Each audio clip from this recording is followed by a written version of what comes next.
ओम शांति।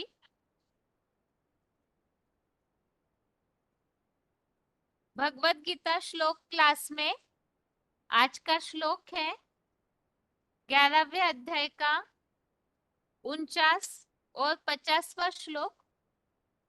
अध्याय 11 का श्लोक नंबर 49, 50। ये दोनों श्लोकों के अर्थ मिले जुले हैं, इसीलिए दोनों को इकट्ठा पढ़ना है। पहले है 49वां अध्याय 11 का 49 नंबर श्लोक। श्लोक है मा ते व्यथा मा च विमूढ़ भावो दृष्ट्वा रूपम घोरमिदृङ्गमेदं व्यपेतभि प्रीतं मनः पुनस्त्वं तदैव मे रूपमिदं प्रपश्य। श्लोक फिर से। मा ते व्यथा मा च विमूढ़ भावो दृष्ट्वा रूपम घोरमिदृङ्गमेदं व्यपेतभि प्रीतमनः पुनस्त्वं तदेव मे रूपमिदं प्रपश्य। श्लोक फिर से। मा ते व्यथा मा च विमूढ़ भावो दृष्ट्वा रूपम घोरमिदृङ्गमेदं व्यपेतभि प्रीतमनः पुनस्त्वं तदेव मे रूपमिदं प्रपश्य। श्लोक का संधि विच्छेद है मा ते व्यथा मा च विमूढ़ भावः दृष्ट्वा रूपम घोरम इदृक् मम इदम व्यपेतभि प्रीतमनः पुनः त्वं तत् एव मे रूपम इदं प्रपश्य। अध्याय 11 श्लोक नंबर 49 का संधि विच्छेद फिर से।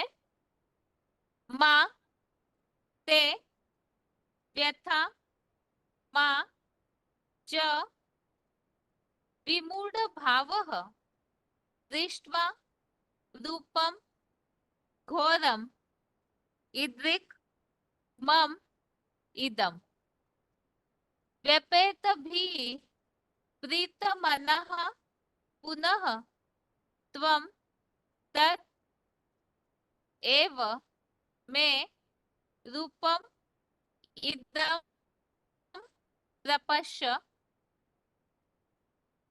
अभी शब्दों के अर्थ है मम अर्थात मेरा, इदृक् अर्थात ऐसा, इदम अर्थात यह, घोरम अर्थात भयंकर, रूपम अर्थात रूप, दृष्ट्वा अर्थात देखकर, ते अर्थात तू, मा व्यथा अर्थात मत घबरा, च अर्थात और, मा अर्थात न, विमूढ़ भावः अर्थात किम कर्तव्य विमूढ़ हो, व्यपेतभि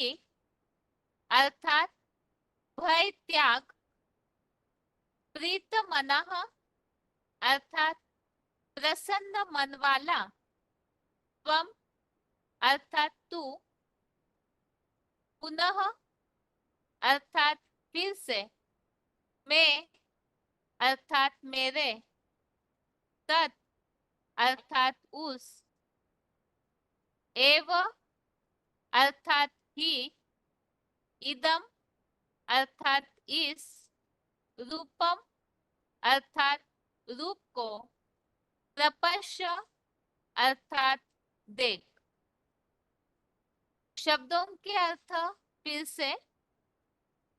मम अर्थात मेरा, ईदृक अर्थात ऐसा, इदम अर्थात यह, घोरम अर्थात भयंकर, रूपम अर्थात रूप, दृष्ट्वा अर्थात देखकर, ते अर्थात तू, मां व्यथा अर्थात मत घबरा, च अर्थात और, मां अर्थात न, विमूढ़ भावः अर्थात किम कर्तव्य विमूढ़ हो, व्यपेत भी अर्थात भय त्याग, प्रीत मनः अर्थात प्रसन्न मन वाला, त्वम अर्थात तू, पुनः अर्थात फिर से, मैं अर्थात मेरे, तत् अर्थात उस, एव अर्थात ही, इदम अर्थात इस, रूपम अर्थात रूप को, प्रपश्य अर्थात देख। श्लोक का अर्थ है, मेरा ऐसा यह भयंकर रूप देखकर तू मत घबरा और न किम कर्तव्य विमूढ़ हो, भय त्याग, प्रसन्न मन वाला तू, फिर से मेरे उसी इस सौम्य रूप को देख। इसके पिछले श्लोकों में जहां हम बात समझ रहे थे, विराट रूप का जब भयंकर रूप अर्जुन ने देखा तो उन्होंने भगवान से ये प्रार्थना की कि फिर से वो श्रृंगारित सौम्य रूप मुझे दिखाइए, क्योंकि भयंकर रूप देख करके जो विनाशकारी रूप है जिससे अर्जुन दिशाएं भूल गया है, और पिछले श्लोकों में हमने इस उल्लेख को समझा है। अर्जुन ने ये बात भगवान से कही कि मैं दिशाएं भूल गया हूँ, तीनों लोग आपके इस भयंकर रूप को देख करके कांप रहे हैं, तो इसीलिए ही आप फिर से अपने सौम्य रूप में आ जाइए। तो अर्जुन के इस कहने पर भगवान ने, इसके पिछले श्लोक में हमने समझा, भगवान ने अर्जुन को ये बात बताई कि ये जो रूप है विराट रूप, ये केवल अर्जुन जैसे ज्ञान अर्जन करने वालों को ही दिखाई देता है। बाकी ऐसे विराट रूप की जिसमें योग ऊर्जा का वो ऐश्वर्य संपन्न रूप है, उसे न वेद द्वारा, न दान द्वारा, ना ही कोई भक्ति मार्गीय कर्म कांडों के द्वारा, कोई भी प्रकार के दैहिक तपों के द्वारा नहीं पाया जा सकता है। और इसी संबंधित मूल्यों में आए हुए उल्लेखों को भी हमने समझा कि अव्यभिचारी भक्ति भावना वाला ही भगवान को प्रिय है।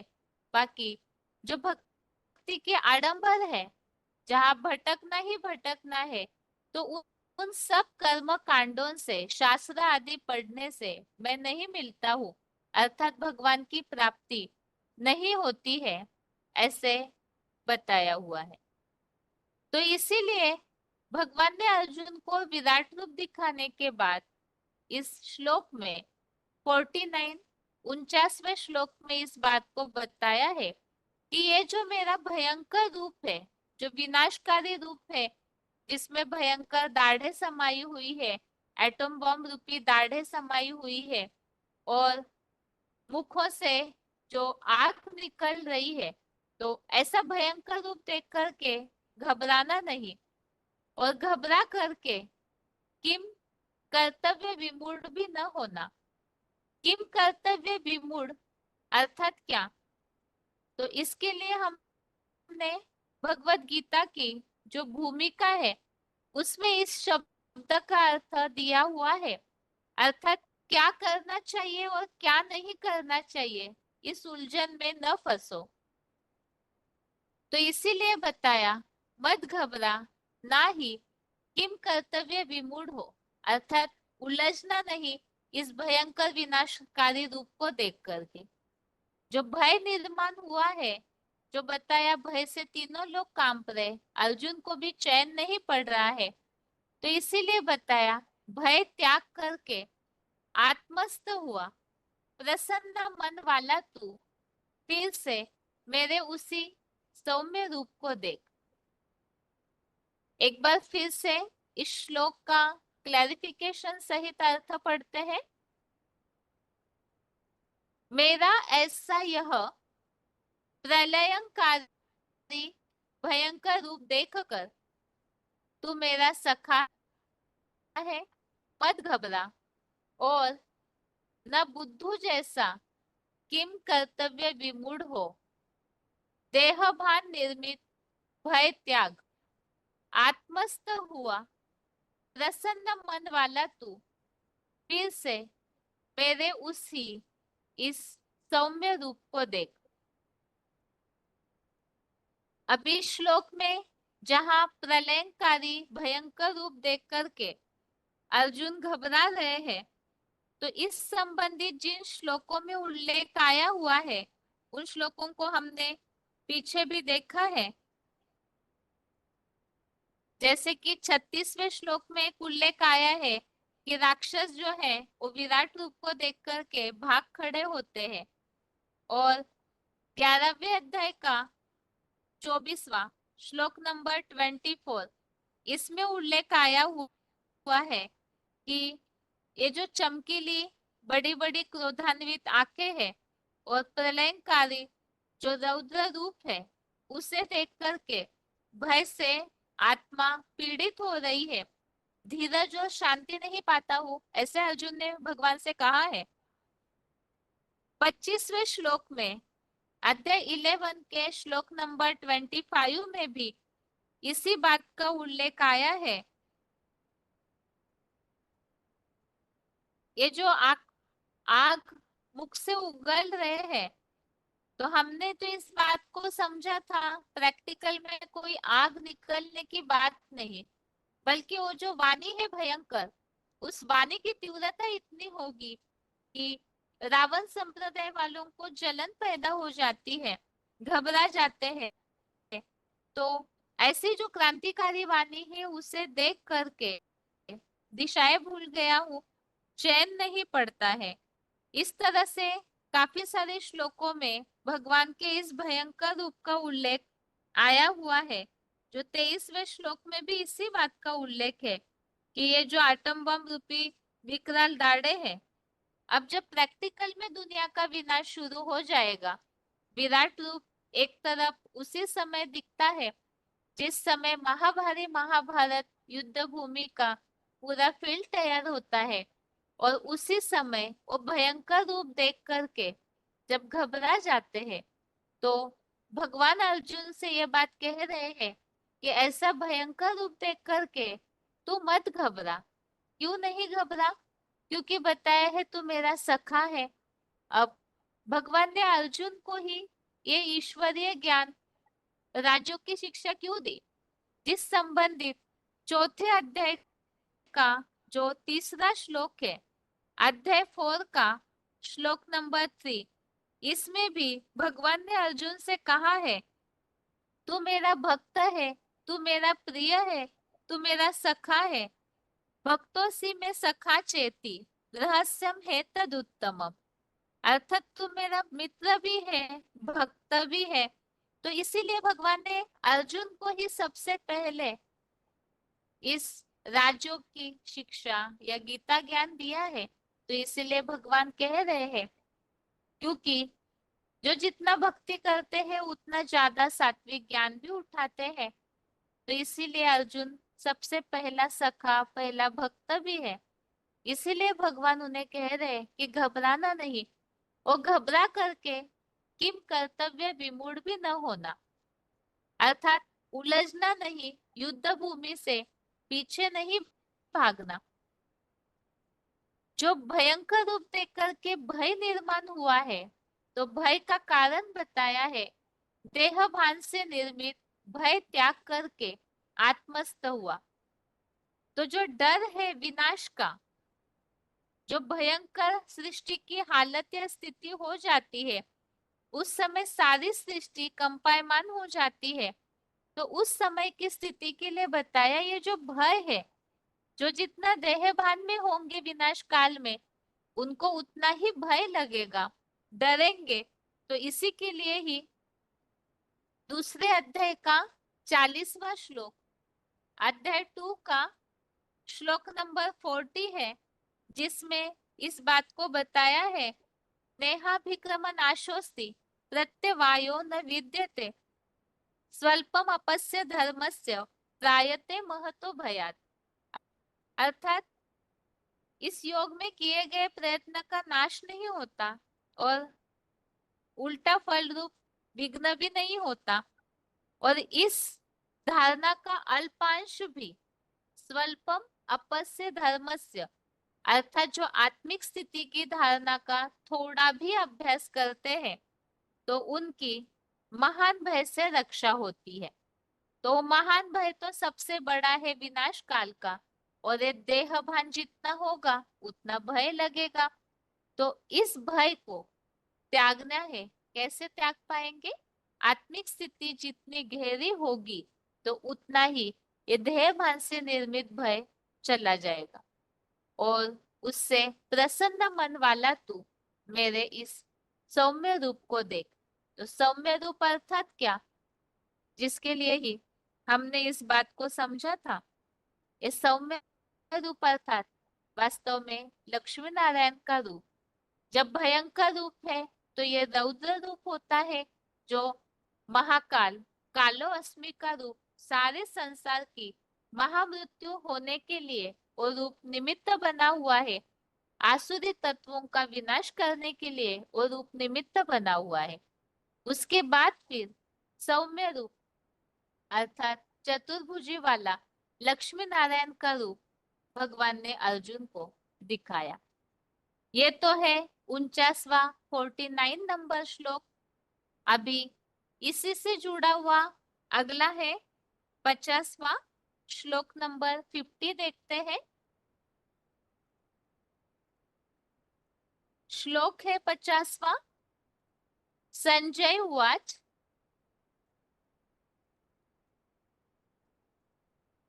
इत्यर्जुनं वासुदेवस्ततोक्त्वा स्वकं रूपं दर्शयामास भूयः आश्वासयामास च भीतमेनं भूत्वा पुनः सौम्य वपुर्महात्मा। 11वें अध्याय का 50वां श्लोक फिर से। इत संजय उवाच इत्यर्जुनं वासुदेवस्ततोक्त्वा स्वकं रूपं दर्शयामास भूयः आश्वासयामास च भीतमेनं भूत्वा पुनः सौम्य वपुर महात्मा। फिर से एक बार यही 11वें अध्याय का 50वां श्लोक देखते हैं। संजय उवाच इत्यर्जुनं वासुदेवस्ततोक्त्वा स्वकं रूपं दर्शयामास भूयः आश्वासयामास च भीतमेनं भूत्वा पुनः सौम्य वपुर महात्मा। अभी 50वें श्लोक का संधि विच्छेद।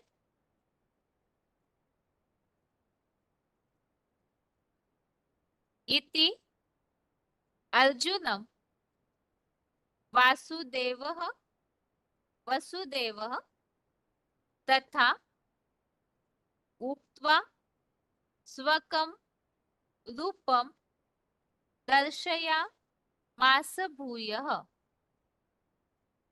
आश्वासयामास च भीतम् एनं भूत्वा पुनः सौम्य वपुः महात्मा। संधि विच्छेद फिर से। इति अर्जुनम वासुदेवः तथा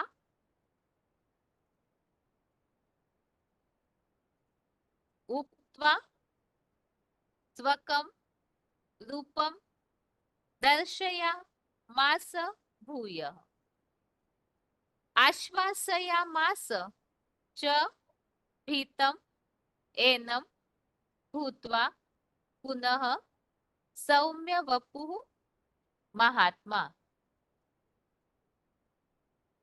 शब्दों के अर्थ है ऐसे, इति अर्थात ऐसे, वासुदेवः अर्थात वासुदेव ने, अर्जुनम अर्थात अर्जुन को,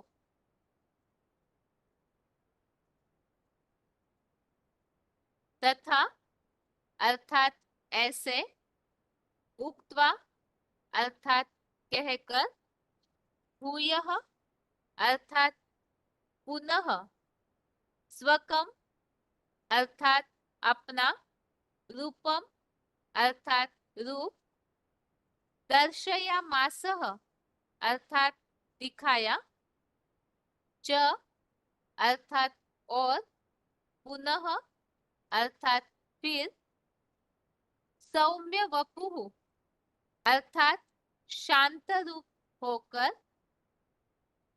सौम्य वपुः अर्थात शांत रूप, भूत्वा अर्थात होकर, महात्मा अर्थात महान आत्मा,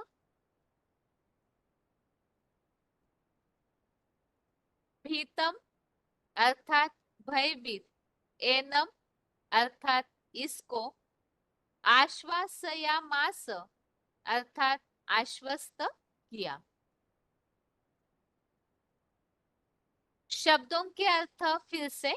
अध्याय 11 के श्लोक नंबर 50 के शब्दों के अर्थ। इति अर्थात ऐसे, वासुदेवः अर्थात वासुदेव ने, अर्जुनम अर्थात अर्जुन को, तथा अर्थात ऐसे, उक्त्वा अर्थात कहकर, भूयः अर्थात पुनः, स्वकम अर्थात अपना, रूपम अर्थात रूप, दर्शयामासः अर्थात दिखाया, च अर्थात और, पुनः अर्थात फिर, सौम्य वपुः अर्थात शांत रूप, भूत्वा अर्थात होकर, महात्मा अर्थात महात्मा, भीतम अर्थात भयभीत, एनम अर्थात इसको,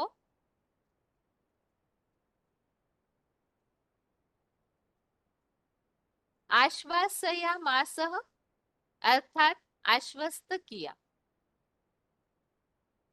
श्लोक का अर्थ है ऐसे वासुदेव ने अर्जुन को ऐसे कहकर पुनः अपना रूप दिखाया और फिर शांत रूप होकर महात्मा महान आत्मा भयभीत इसको आश्वस्त किया। तो इसके पिछले श्लोक में ही हमने समझा कि भयंकर रूप को देख करके मत घबरा, ऐसे भगवान ने अर्जुन से कहा है, और अपना ये भय आत्मिक स्थिति को धारण करके त्याग दो और फिर से मेरे सौम्य रूप को देखो। और ऐसे कहकर भगवान ने अर्जुन को लक्ष्मी नारायण वाला जो सौम्य रूप है चतुर्भुजी विष्णु का, और सौम्य सुखद रूप दिखाया। और फिर शांत होकर के महात्मा अर्थात विराट रूप ने अर्जुन को फिर से आश्वस्त किया। इसी श्लोक का क्लैरिफिकेशन सहित अर्थ है, ऐसे अखूट ज्ञान धन दाता वसुदेव शिव के पुत्र वासुदेव ने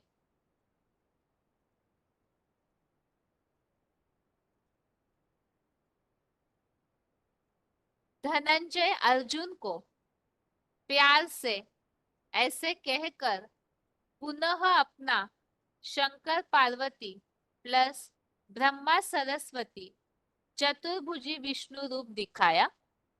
और फिर शांत रूप होकर महात्मा परमपिता सदाशिव और महादेव ने देहभान से भयभीत इस अर्जुन को पहले की तरह उत्साहित करते हुए आश्वस्त किया। तो भयंकर रूप देखकर, विनाश की लीलाएं देखकर के अर्जुन भयभीत हुए थे।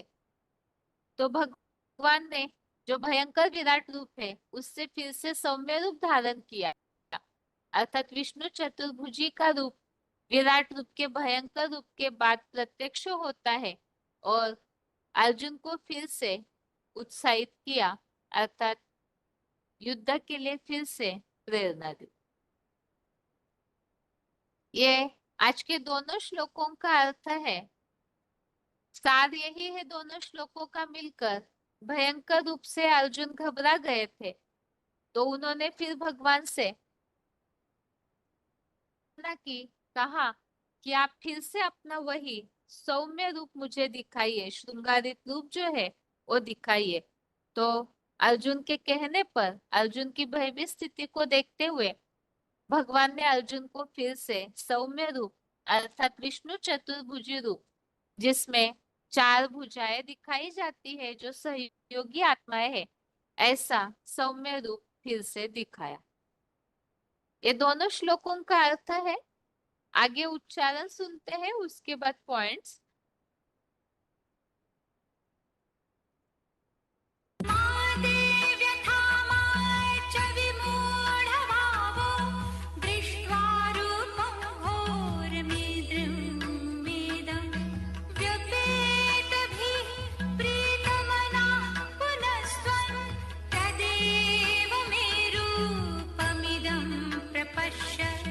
मेरा ऐसा यह प्रलयंकारी भयंकर रूप देखकर तू मेरा सखा है, मत घबरा और ना बुद्धू जैसा किंकर्तव्य विमूढ़ हो।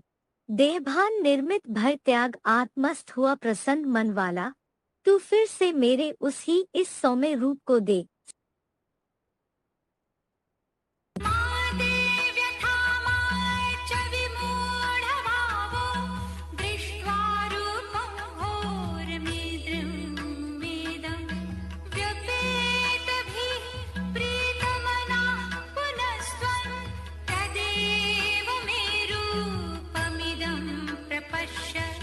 मेरा ऐसा यह प्रलयंकारी भयंकर रूप देखकर तू मेरा सखा है, मत घबरा और ना बुद्धू जैसा किंकर्तव्य विमूढ़ हो। देहभान निर्मित भय त्याग आत्मस्थ हुआ प्रसन्न मन वाला, तू फिर से मेरे उसी इस सौम्य रूप को देख।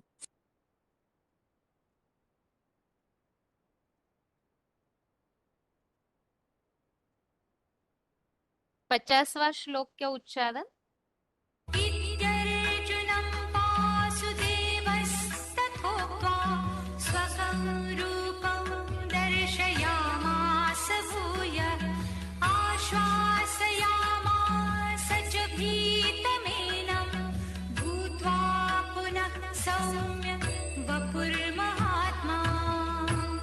संजय ने बोला, ऐसे अखूट ज्ञान धनदाता वसुदेव शिव के पुत्र वासुदेव धनंजय अर्जुन को प्यार से ऐसे कहकर पुनः अपना 4 सहयोगी राम सीता प्लस राधा कृष्ण का विष्णु रूप दिखाया और फिर शांत रूप होकर महान आत्मा परमपिता सदाशिव प्लस परमात्मा ने देहभान से भयभीत इस अर्जुन को पहले की तरह उत्साहित करते हुए आश्वस्त किया।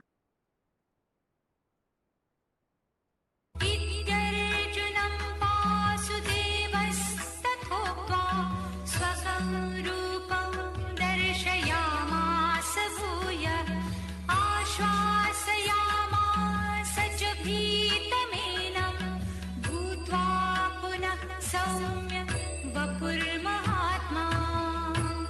संजय ने बोला, ऐसे अखूट ज्ञान धनदाता वसुदेव शिव के पुत्र वासुदेव धनंजय अर्जुन को प्यार से ऐसे कहकर पुनः अपना 4 सहयोगी राम सीता प्लस राधा कृष्ण का विष्णु रूप दिखाया और फिर शांत रूप होकर महान आत्मा परमपिता सदाशिव प्लस परमात्मा ने देहभान से भयभीत इस अर्जुन को पहले की तरह उत्साहित करते हुए आश्वस्त किया। आगे है श्लोक संबंधित पॉइंट्स है। वार्तालाप number 1156, discussion number 1156, 44 minute 44 minutes के बाद से लिया हुआ पॉइंट है। भयंकर रूप देख भयभीत अर्जुन।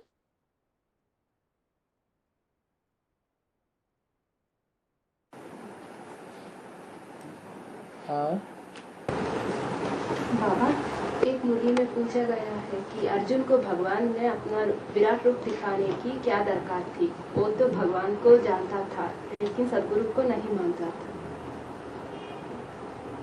वो राम है। बिनु भय होय न प्रीति गुसाई। जब तक भय नहीं थोड़ा दिखाया जाए तब तक प्यार पैदा नहीं होता है।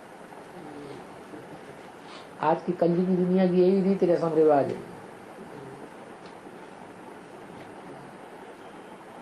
तो भगवान भी धर्मराज के रूप में जब तक नहीं आता है तब तक प्यार पैदा नहीं होता ज्यादातर लोगों को। ये तो 8 ही हैं। 8 में भी 7 की उनकी भी नाक थोड़ी रगड़ी जाती है।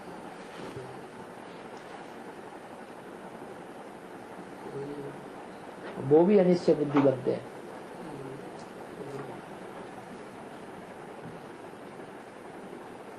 तो प्रीति और भय ये दोनों जरूरी है। दुख भी चाहिए, सुख भी चाहिए। जो नीचे नहीं गिरेगा वो ऊपर कैसे उठेगा। जितना नीचे जाने की ताकत होगी उतना ही ऊपर जाने की भी ताकत होगी। अगला पॉइंट है वीसीडी नंबर 734, वीसीडी नंबर 734, 1 घंटा 1 आवर के बाद से लिया हुआ पॉइंट है। देहभान निर्मित भय त्याग आत्मस्थ हुआ।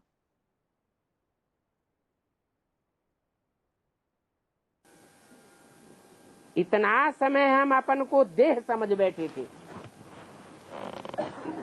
देह समझने से डर रहता है और अपन को आत्मा समझने से डर भाग जाता है।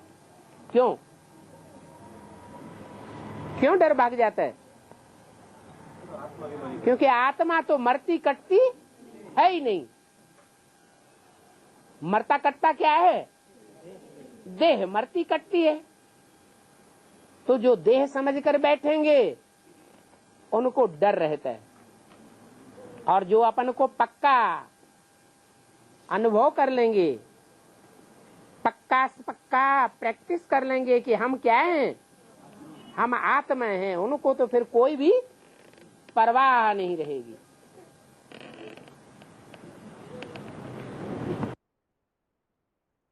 अगला पॉइंट है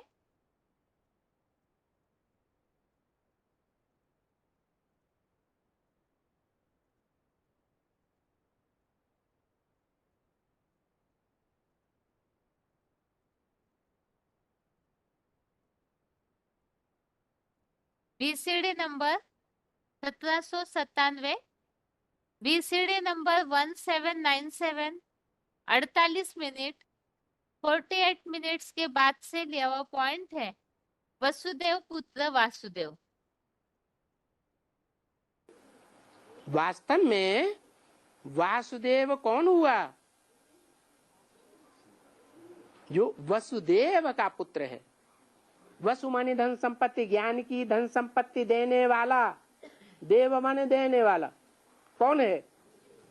शिव बाबा। तो शिव बाबा अपने पुत्र वासुदेव, ब्रह्मा का पुत्र ब्राह्मण, विष्णु का पुत्र वैष्णव, जिन का पुत्र जैन, एक मात्रा बच्चे के अर्थ में बढ़ती है। तो वसुदेव का पुत्र कौन हुआ? वासुदेव। वो वासुदेव किसके लिए कहा? उन्होंने तो कृष्ण के लिए लगा दिया, लेकिन वासुदेव है कौन? है जो धन संपत्ति, ज्ञान की धन संपत्ति देने वाले का पहला पुत्र है। कहते हैं देव देव महादेव। देव ब्रह्मा, देव विष्णु, देव देव कहते हैं कि महादेव, तीसरा महादेव। माने देव देव हो गए दो। कौन कौन? ब्रह्मा और विष्णु, और महादेव शंकर। तो बाबा मुरली में पूछते हैं बड़ा कौन हुआ? है महादेव बड़ा हुआ। सूक्ष्म वतन में भी ऊंची स्टेज में किसको दिखाते हैं? शंकर को दिखाते हैं। तो वासुदेव वास्तव में किसका नाम हुआ? है शंकर का ही नाम हुआ।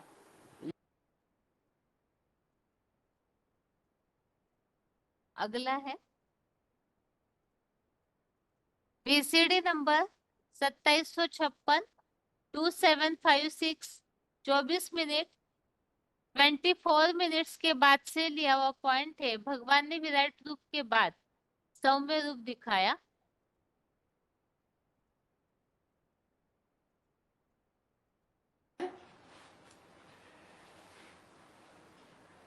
क्योंकि गीता में लिखा हुआ है अर्जुन को विनाश का साक्षात्कार कराया ना, विनाश भी दिखाया और फिर विष्णु को साक्षात्कार भी कराया, विष्णु का रूप भी दिखाया, चतुर्भुज दिखलाया ना। तो इससे सिद्ध हुआ कि विनाश तो होगा, जब विनाश होगा उसके बाद ये लक्ष्मी नारायण राजी करेंगे।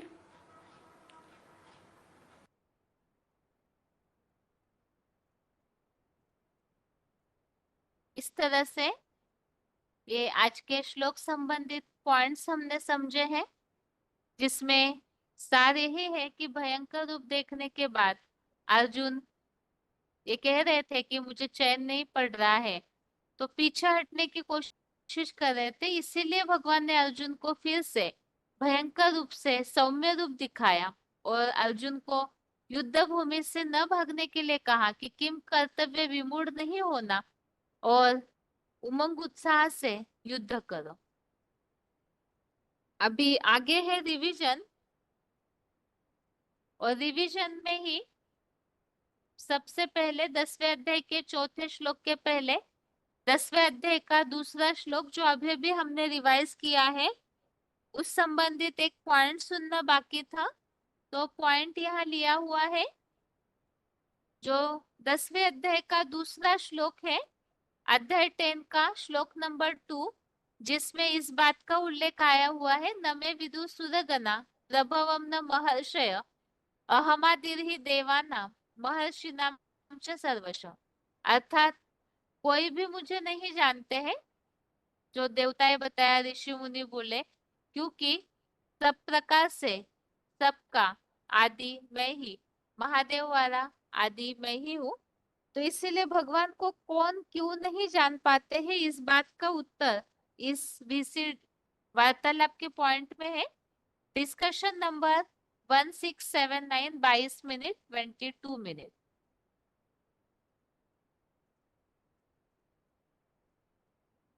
भगवद्गीता में 10वां अध्याय में दूसरा श्लोक था, उसमें लिखा कि मेरे उत्कृष्ट जन्म को ना सत्ययुगी देवगण और ना द्वापरयुगी ऋषिजन ही जानते हैं, क्योंकि देवताओं और महर्षियों का सब प्रकार से आदि पुरुष मैं ही हूँ। तो प्रश्न ये बाबा की सतयुग और द्वापर युग के श्लोक पढ़ दो एक बार। श्लोक पढ़ूंगा या श्लोक नमे विदुम सुरगणा हाँ, न मेरे को देवताएं जानते हैं, प्रभुम न महर्षिया है न ऋषियों में जो बड़ा भृगु ऋषि है वो जानता है। अहम आदि ही देवानम, मैं देवताओं का ऋषियों का सबका बड़ा हूँ, सबसे पहले हूँ, उनसे भी पहले हूँ। हाँ, और महर्षि नाम सर्वस है, जितने भी महर्षि हैं उनसे भी पूर्व का हूँ। इसमें प्रश्न है बाबा की मतलब सतयुग और त्रेतायुग में नहीं जानते हैं बाबा आदि कौन है, ये नहीं जानते हैं बाबा, लेकिन आदि नारायण बोलता है और महर्षियों में भी जो सबसे पहला महर्षि नाम भी लेते हैं। आदि ही देवानाम, मैं देवों में भी आदि हूँ। आदि देव महादेव को कहा जाता है, नारायण को भी आदि देव कहा जाता है। वो पहले इस सृष्टि पर आते हैं या शिव पहले इस सृष्टि पर आता है? शंकर तो सन 76 से प्रत्यक्ष हुआ ना, और नारायण तो 2018 में ही प्रत्यक्ष होगा ना, और शिव कब से आया? 36 से आया ना, पता नहीं किसी को चला, गुप्त रूप में आया इसलिए पता नहीं चला। तो आदि कौन हुआ? महादेव कहो चाहे नारायण कहो, चाहे जो ऋषि महर्षि हैं ज्ञान में बहुत तीखे निकलेंगे वो कहो, उन सबसे आदि कौन है संगम युग में? शिव। हाँ, तो इसमें गलत क्या बोला? नहीं जानते हैं बोला। हाँ, वो कैसे जानेंगे जब उनसे भी पहले का मैं हूँ। मैं अपने दादे बाप दादे परदादे तरदादों की हिस्ट्री को जानूंगा? कोई मनुष्य है अपने बाप दादे परदादे तरदादे की हिस्ट्री को जानेगा कि तरदारे अपने बच्चों की हिस्ट्री को बताएंगे? वो बताएंगे, यही मतलब है।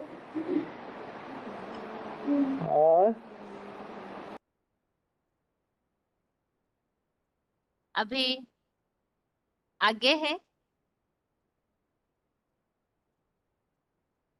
10वें अध्याय का 5वां अध्याय 10 का श्लोक नंबर 5, जिसमें हमने इसी के पहले चौथा श्लोक पढ़ा था, जिसमें बताया हुआ है भगवान के भाव या इस सृष्टि में जितने भी अच्छे बुरे भाव है वो सब महादेव से ही शुरू होते हैं। तो उसमें से कुछ बातों को हमने चौथे श्लोक में समझा था, और आज है 10वें अध्याय का अध्याय 10 का श्लोक नंबर 5। श्लोक है अहिंसा समता तुष्टि तपो दानम यशो यशः भवन्ति भावा भूतानां मत्त एव पृथक्विदा। श्लोक फिर से, अहिंसा समता तुष्टि तपो दानम यशो यशः भवन्ति भावा भूतानां मत्त एव पृथक्विदा। अर्थात मन वचन कर्म से किसी को दुखी न करना, समान भाव, अनायास जो मिले उसी में संतोष, आत्मष्टार की स्मृति रूप तपस्या, दान यश अपयश सबके, आदि प्राणियों के अनेक प्रकार के अच्छे बुरे भाव मूलतः मेरे सृष्टि बीच महादेव से ही होते हैं। तो इस श्लोक में इस बात को बताया है, ये सारे जो भी भाव है जो पिछले श्लोक में भी उल्लेख आया है, एक तो बुद्धि रूपा निर्णय शक्ति है, समझ शक्ति, निर्मोही होना, इंद्रियों का दमन करना, सत्य है, शांति है। तो ऐसे जो भी भाव है, और इसके साथ ही ये 5वें श्लोक में उल्लेखित किसी को दुखी न करना, सबके प्रति समान भाव, संतोष, आत्मिक स्थिति की तपस्या, दान, यश, अपयश, तो ये सारे ही अच्छे या बुरे भाव मूलतः सृष्टि बीज महादेव से ही होते हैं। 7वें अध्याय में ही एक और श्लोक यहाँ पर हमने पहले देखा हुआ है, जिसमें बताया कि सृष्टि में जितने भी सात्विक, राजसी और तामसी भाव है, वो मेरे बीच महादेव से ही होते हैं, ऐसा जान। ऐसा उल्लेख हमने देखा है। तो इस सृष्टि में वास्तव में जैसे पेड़ का बीज होता है, तो उसमें पेड़ के सारे गुण होते हैं। तो इसी तरह से यहाँ भी सृष्टि बीज जो है महादेव, उनमें ये सारे ही भाव समाये हुए होते हैं। तो इसी संबंधित यहाँ 9वें अध्याय का 29 अध्याय 9 का श्लोक नंबर 29 लिया हुआ है, जिसमें इस बात को बताया है। जो 5वें श्लोक में 10वें अध्याय क्या आया है, समान भाव। तो समान भाव के लिए अध्याय 9 का 29 नंबर श्लोक पे आया है, श्रेष्ठ हो या निष्कृष्ट, सब प्राणियों में समान आत्म भाव वाला है। अगला है रेफरेंस श्लोक,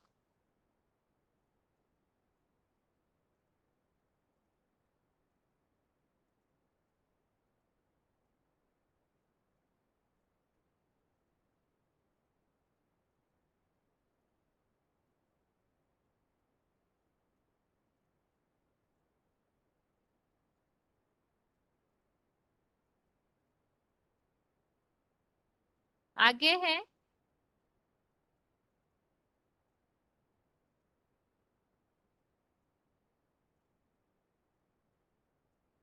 दसवां अध्याय का 7वां अध्याय 7 का श्लोक नंबर 10। इसमें उल्लेख आया हुआ है, जो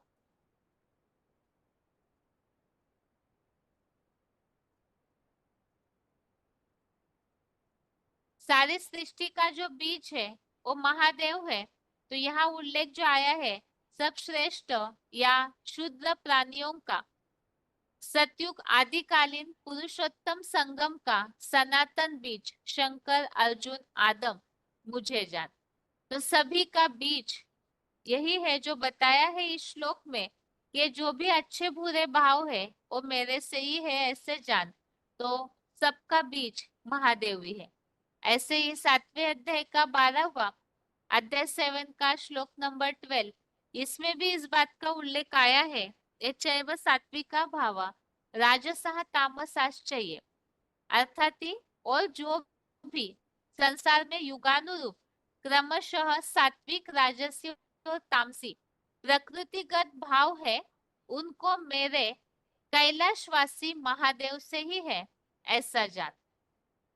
और 10वें अध्याय का 39 अध्याय 10 का श्लोक नंबर 39, इसमें भी इस बात का उल्लेख है कि हे अर्जुन, 84 लाख योनियों में सब प्राणी मात्र का जो कुछ भी अनादि पिता रूप बीज है, वह शिव समान ज्योतिर्लिंग रूप मैं हूँ। वैसा एक भी चराचर प्राणी संसार में नहीं है जो मेरे मानव बीज योगीश्वर सनत कुमार जगन्नाथ विश्वनाथ से रहित हो।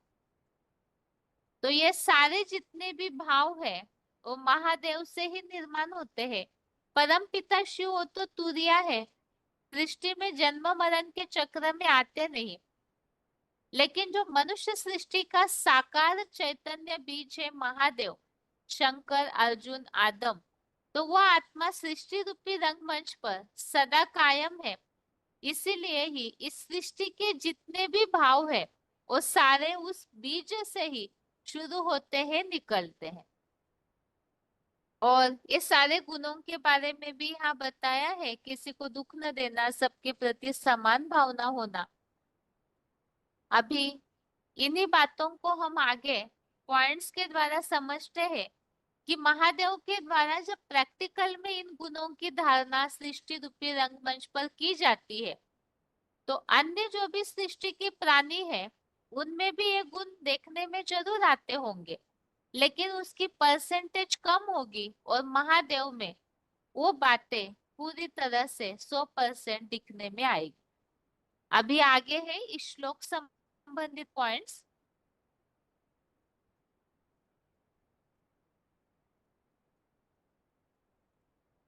VCD नंबर 2311, VCD नंबर 2311, 1 घंटा 48 मिनट 1 आवर 48 मिनट्स के बाद से लिया हुआ पॉइंट है। मन वचन कर्म से किसी को दुखी न करना।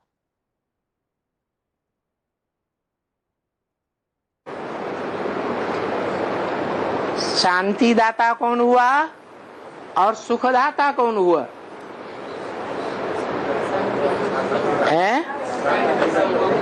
शांतिदाता शांति धाम का वासी, सदा सत्य धाम का वासी, सदा आत्मलोक का वासी, जो इस सृष्टि पर भी आकर के पार्ट बजाता है तो भी है सत्य धाम में ही मन बुद्धि से रहता है, मन तो है ही नहीं। और सुखदाता कौन हुआ है? वो सत्य धाम का सदावासी, जो इस सृष्टि पर आकर के किसी मनुष्य तन के द्वारा मुकर्रर रथ के द्वारा उस मुकर्रर रथधारी आत्मा को कैसी भी स्टेज हो इस संसार में, कैसी भी स्थिति आ जाए, कैसी भी परिस्थिति आ जाए, सब प्रकार की स्थितियों परिस्थितियों में ज्ञान के फोर्स के आधार पर सुख का ही अनुभव करे, दुख का अनुभव न करे। जो स्वयं सुखी जीवन व्यतीत करेगा वो ही दूसरों को सुख दे सकता है। खुद डॉक्टर होगा तो दूसरों को डॉक्टर बनाएगा, खुद इंजीनियर होगा तो दूसरों को इंजीनियर बनाएगा। अगला पॉइंट है VCD नंबर 1838, VCD नंबर 1838, 1 घंटा 48 मिनट के बाद से लिया हुआ पॉइंट है समान भाव।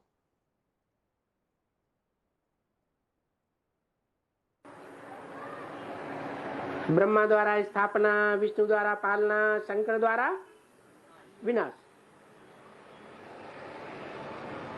डमरू भी दिखाते हैं, उस बात की यादगार है। अरे डमरू का जो डंका है, गांठ है, वो दोनों ओर बजती है, राइट साइड में भी और लेफ्ट साइड में भी। असुरों को भी संतुष्ट कर देता है और देवताओं को भी संतुष्ट करता है। असुरों को भी वरदान देता है और देवात्माओं को भी वरदान देता है। पक्षपात करता है क्या? नहीं, आत्मिक दृष्टि से देखता है या देवान की दृष्टि से? आत्मिक दृष्टि से। अगला पॉइंट है वार्तालाप number 1666, discussion number 1666, 53 minute 53 minutes के बाद से लिया हुआ पॉइंट है संतोष। और शंकर का एक नाम आशुतोष के नाम से भी गायन है। आशु माने जल्दी, आशु माने जल्दी, तोष माने संतुष्ट। क्या चीज है? जल्दी संतुष्ट होने वाला, ज्यादा मेहनत नहीं लेता। आगे है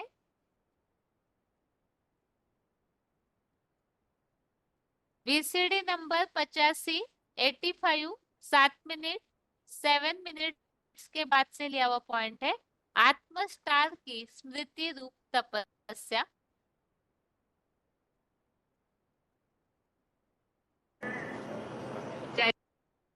असुर हो, सबने एक परमात्मा को याद करने का ही पुरुषार्थ किया है।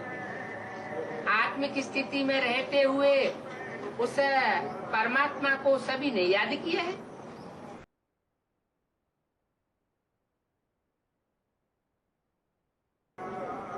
उस तपस्या में एक मूर्ति 33 करोड़ देवताओं के बीच में सबसे तीखी जाती है। कौन सी मूर्ति? शंकर की मूर्ति। इसलिए शिव और ब्रह्मा को मिला के एक नहीं कर दिया, शिव और विष्णु को मिला के एक नहीं कर दिया। किसको मिला के एक कर दिया? शिव और शंकर को मिला के एक कर दिया।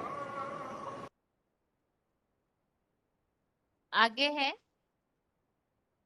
वार्तालाप number 1177, discussion number 1177, 26 minute 26 minutes के बाद से लिया हुआ पॉइंट है दान।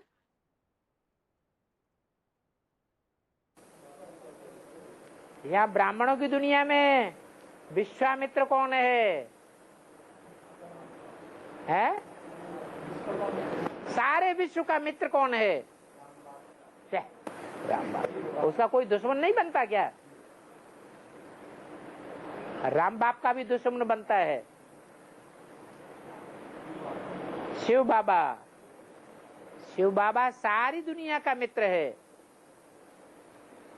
वो आकर के दान मांगता है।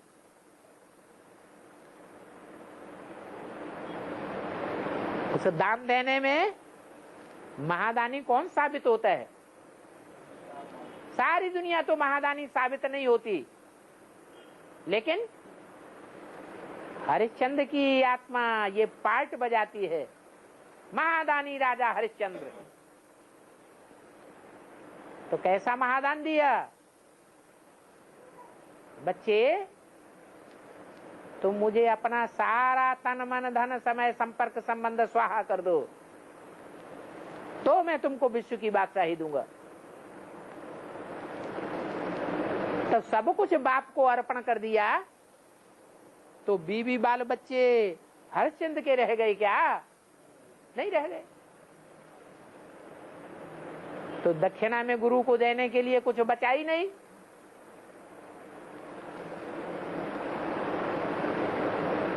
वो भी अर्पण करने पड़ते हैं। आगे है VCD नंबर 2231, 2231, 43 मिनट 43 मिनट के बाद से लिया हुआ पॉइंट है यश।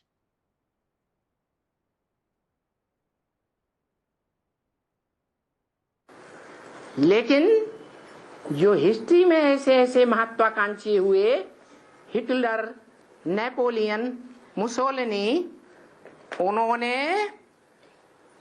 हिंसा का आधार लिया। इसलिए वो हिंसा के आधार पर कभी भी विश्व के ऊपर विजय नहीं पा सके। ये विश्व के ऊपर विजय दिलाने का कार्य भगवान ही आकर के जो गीता ज्ञान सुनाता है, उस मत के आधार पर जो चलते हैं, वो सारे विश्व पर विजय प्राप्त करते हैं। सारी दुनिया की मनुष्य आत्माएं कोई भी धर्म की हो, नास्तिक से नास्तिक ही क्यों न, जब उनके शरीर के ऊपर एटम बमों की आग आना शुरू हो जाएगी, कहते हैं ना सर के ऊपर डंडे बजते हैं, तब पता चलता है क्या असलियत है। तो वो नास्तिक आत्माएं भी भगवान के प्रति नतमस्तक हो जाएंगी।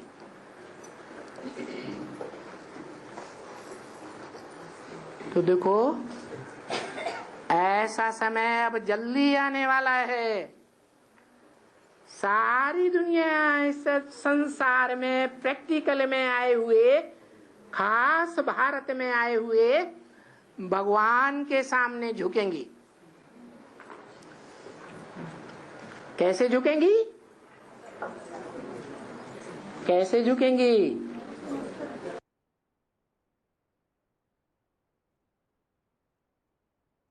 आगे है VCD नंबर 1728 1728 56 मिनट 56 मिनट्स के बाद से लिया हुआ पॉइंट है अपयश।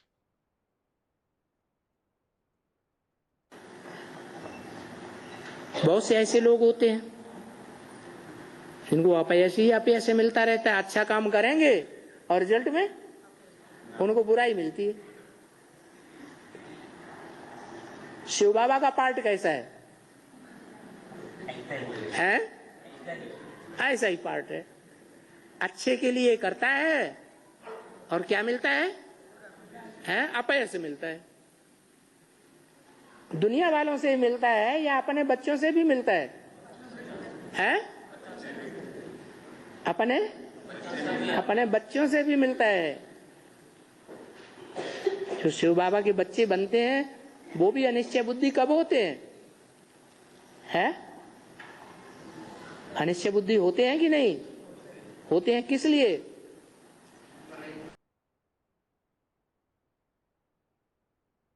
अगला पॉइंट है जाती है तो ज्ञान को छोड़ देते हैं, अनिश्चय बुद्धि हो जाते हैं।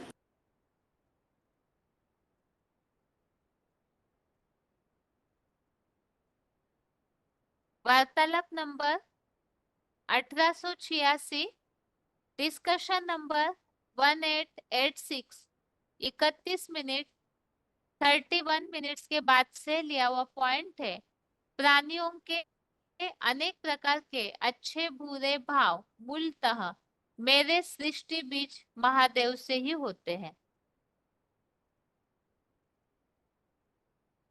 पड़ते हैं। सारी दुनिया का बीज कौन है? जैसे मनुष्य से मनुष्य सृष्टि आता है तो वो अरे मनुष्य सृष्टि तो मनुष्य तो बीज है ही। मनुष्य सुधरता है तो सारी दुनिया के जीव जंतु सुधरते हैं। मनुष्य बिगड़ता है तो सारी दुनिया के जीव जंतु बिगड़ते हैं। तो मूल तो मनुष्य है ही, लेकिन मनुष्यों में भी बीज कोई है या नहीं है? अरे कोई बीज है ना। बीज ऐसा है जो अविनाशी है। इसीलिए भारतीय परंपरा में कहते हैं शंकर का जन्म और मरण नहीं होता है, और सबका जन्म मरण है देहधारियों का। उसका न जन्म है न मृत्यु है। ध्रुव जन्म मृतस्य च, जो मरा है उसका जन्म जरूर होगा। जिसका जन्म हुआ है गर्भ से उसका मृत्यु जरूर होगी। एक ही है जो किसी से जन्म नहीं लेता, स्वयंभू है। तो वो सारी दुनिया के जीव जंतुओं का बीज है। दुनिया की ऐसी कोई बात नहीं, पशु पक्षी जीव जंतु मनुष्य राक्षस देवताएं, दुनिया की कोई ऐसी बात नहीं, ऐसी चीज नहीं जो है जो तेरे पर लागू न होती हो। तेरे शब्द एक के लिए बोला जाता है कि अनेकों के लिए बोला जाता है? एक के लिए बोला जाता है। तो उस बीज से सारी दुनिया उत्पन्न होती है। उसमें सभी जानवरों के संस्कार भी समाये हुए हैं, जो भक्ति मार्ग में कहते हैं 84 लाख योनियां।